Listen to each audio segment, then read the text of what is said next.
오늘도 인사를 드려보고 있는 크립토 마토 암호화폐 관련된 업데이트들을 모아봤습니다. 들을만한 소식들도 좀 있었는데 일단 시세부터 한번 보도록 하겠습니다. 비트코인 가격 48,000달러 중반까지 올라갔다가 지금은 47,940달러에서 거래가 진행이 되고 있으며 알트코인들 같은 경우 여전히 돌아가면서 펌핑을 하고 있는 긍정적인 모습이 보여지고 있습니다.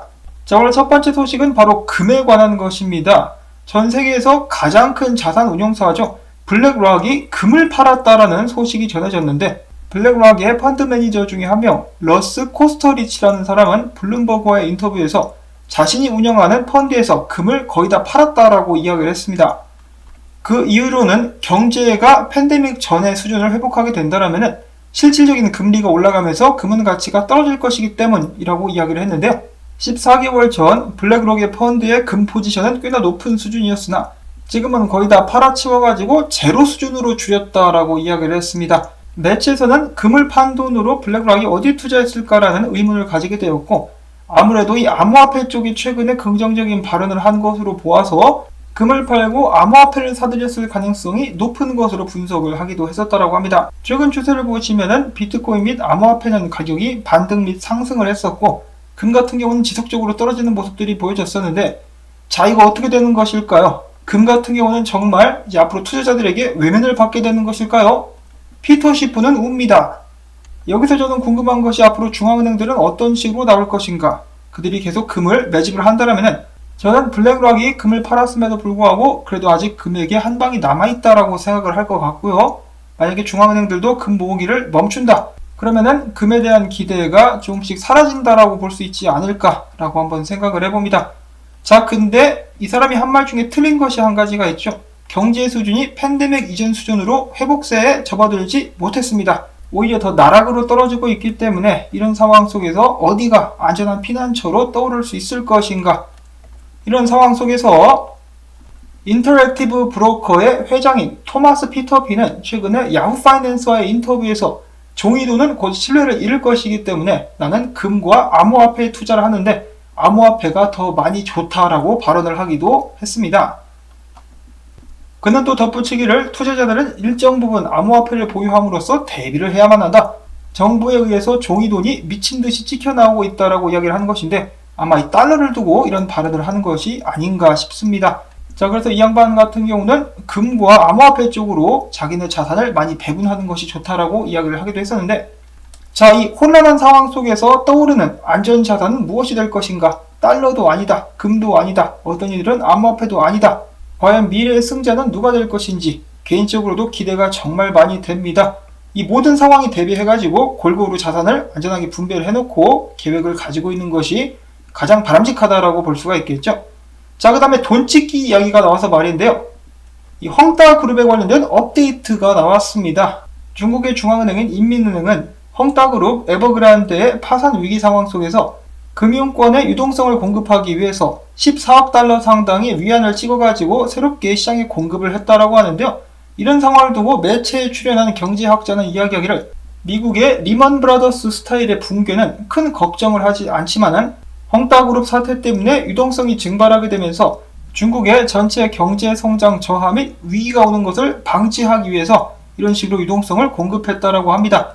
자, 그래서 헝따그룹 자체가 파산하는 것은 그렇게 신경 쓰지는 않겠지만은 헝따그룹이 파산하는 것 때문에 이 추가적인 여파 및 경제 위기는 막아야 되겠다라고 인민은행이 판단을 한 것이라고 볼 수가 있겠죠.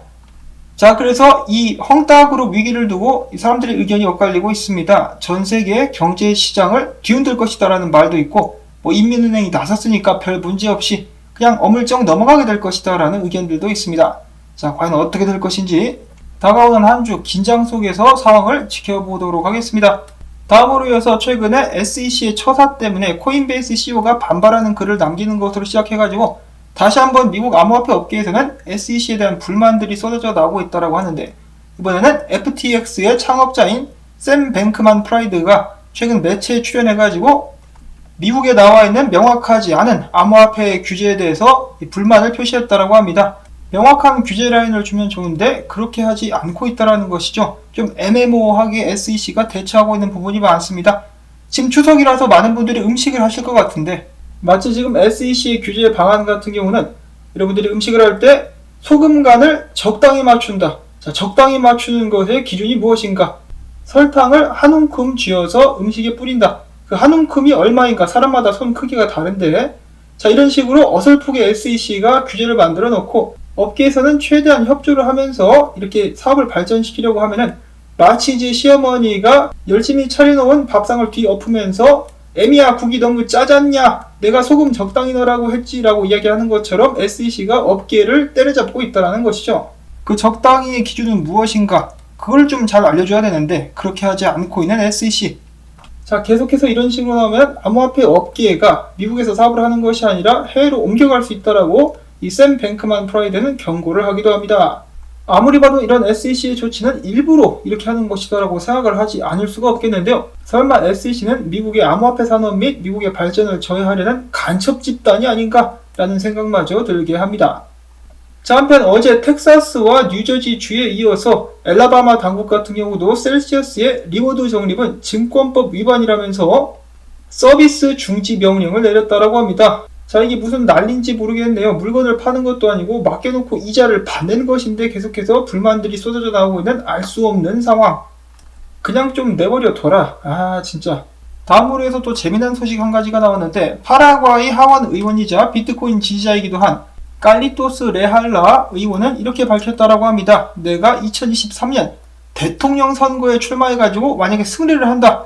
그러면 나 역시 비트코인을 자국 공식 화폐로 만들어버리겠다라고 이 벌써부터 선거 공약을 내세우면서 사람들을 살살 꼬시기 시작했다라고 합니다. 자, 저도 뭐 개인적으로 비트코인이 또 다른 나라의 법정 화폐로 채택이 되면 정말 기분이 좋겠습니다. 자, 근데 이 양반이 파라과이에서 어느 정도 지지를 받고 있는지는 제가 잘 모르겠습니다. 근데 딱 이 프로필 사진을 보면은 좀 중2병 냄새가 나죠. 근데 뭐 제가 이 사람을 잘 모르니까 훌륭한 정치인이길 바라고 더 나아가서 파라과이 대통령이 될 수 있기를 바라봅니다. 2023년 아직도 멀었네요. 다음으로 해서 엘살바도르 관련된 업데이트. 엘살바도르의 전체 인구 17% 정도인 110만 명의 엘살바도르 시민들이 엘살바도르의 공식 비트코인 지갑인 치보 월렛을 다운받아서 사용 중에 있다고 합니다. 더욱더 많은 사람들이 비트코인을 적극적으로 받아들일 수 있기를 바라보고요. 다음으로 해서 마이크로스트래tegy CEO인 마이클 세일러, 그는 최근에 블룸버그와의 인터뷰에서 비트코인은 다른 암호화폐에 비해서 독보적인 위치를 정한다. 암호화폐 시장은 크게 세 가지 범주로 나누는데 비트코인은 기관급 우량 자산이라고 볼 수가 있는 것이고, 이더리움과 바이낸스 스마트 체인 같은 경우는 유니콘, 나머지들은 벤처기업 정도라고 볼 수가 있겠는데, 만약 앞으로 30년간 장투할 자산을 찾는다면 비트코인이 가장 적합하다. 만약에 당신이 기관 투자자라면 유일하게 기관급 자산인 비트코인에 투자할 것을 권한다라고 이야기를 했습니다. 여전히 비트코인 가지아를 외치고 있는 마이클 셀러였고요. 자, 다음에는 윌리 우, 유명 원체인 분석가인데요. 웃지 못할 분석을 또 하나 내놨습니다. 여기는 이 마렌이라는 사람은 이 별자리를 보고 암호화폐의 상승 및 하락을 맞춰가지고 좀 유명해진 트위터 인플루언서라고 볼 수가 있겠는데요. 틱톡 인플루언서라고 볼 수가 있겠는데, 사람들은 이 여성을 마녀라고 부르기도 합니다. 별명이라고 볼 수가 있겠죠. 자, 아무튼 이 마녀가 이야기하기를 조만간에 다시 한번 보름달이 뜨게 될 것이다. 비트코인, 이더리움, 떡상가지아를 이야기를 했는데, 이를 본 윌리 우, 해당 트윗을 리트윗하면서 다음과 같이 밝혔습니다. 내가 이 보름달 문페이지 지표를 지난 2년간 비트의 움직임에 대조해봤더니 83% 정도로 신뢰할 수 있는 정확도를 보이더라. 온체인 기준으로는 정확도가 80% 정도인데, 이렇게 된 거 나도 한번 문페이지를 지대로 한번 믿어보기로 했다라고 하면서 농담인지 아닌지 알 수 없는 알쏭달쏭한 의견을 내놨습니다. 농담은 아닌 것 같아요. 그만큼 이 문페이지, 달의 주기와 관련해가지고 비트코인 가격이 밀접한 움직임을 보이고 있다라고 합니다. 조만간에 다시 한번 보름달이 뜬다라고 하니까 비트코인 떡상 기대를 해볼 수가 있겠죠.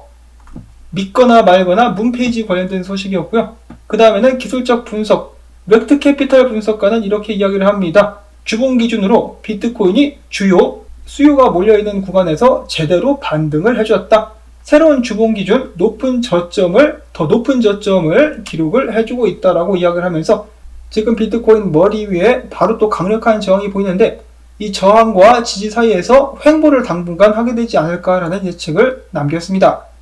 자, 그 다음에는 쉘든 더 스나이퍼라는 분석가 같은 경우는 비트코인이 이런 식으로 왔다리 갔다리 치면서 추세를 타면서 올라가게 되지 않을까라는 예측을 남겼었고, 이어서 인컴샤크라는 분석가는 비트코인 차트상 OBV 그리고 슈퍼 트렌드를 봤을 때 5만 달러까지 상승하게 될 수 있지 않을까라는 예측을 남겼습니다. 그럼에도 불구하고 레버리지로 롱을 치지는 않겠다라고 이야기를 했었고요. 마지막으로 제니라는 분석가는 좀 다른, 비트코인이 하락할 수도 있다라는 어조의 분석을 남겼습니다. 그는 이야기하기를, 내가 저번에 만든 프랙탈을 봤을 때 분명 비트코인이 5만에서 5만 1000달러까지 올라가게 될 것이라고 예측을 했었는데, 그럼에도 불구하고 저번 금요일 미 증시 하락과 달러 상승을 무시하기는 좀 힘들 것 같다. 주말 동안의 비트코인 및 암호화폐 시장은 주요 시장들과 따로 떨어져가지고 분리가 돼가지고 움직이지만 월요일이 되면은 그 여파를 크게 받기 시작할 것이라면서 약간의 경고성이 있는 분석을 남겼습니다. 자, 다가오는 월요일 미국 증시는 반등할 수 있을 것인가? 헝다그룹의 파산 위기 속에서 전 세계 전통시장들 및 화폐 시장이 어떤 반응을 보여주게 될 것인가? 그리고 암호화폐 시장에는 어떤 영향을 끼치게 될 것인가? 계속해서 지켜보도록 하겠습니다. 아직까지는 그 누구도 확실히 이렇다라고 말을 할 수가 없는 상황인데요. 여러분들께서도 주의를 기울이시면서 투자를 이어나가실 수 있기를 바라면서 오늘 소식은 여기서 또 마무리를 짓도록 하겠습니다. 오늘 나온 정보들이 좀 도움이 되거나 재밌었다라고 생각하시는 분들은 주말에도 수고한다는 의미에서 토마토밭에 송편 던져주기 광고 영상 재생 및 프리미엄 사용자분들의 좋아요 버튼 클릭을 통해서 채널 지원 부탁을 드리면서 저는 다음에 새로운 소식 가지고 인사를 드리도록 하겠습니다. 안녕히 계십시오.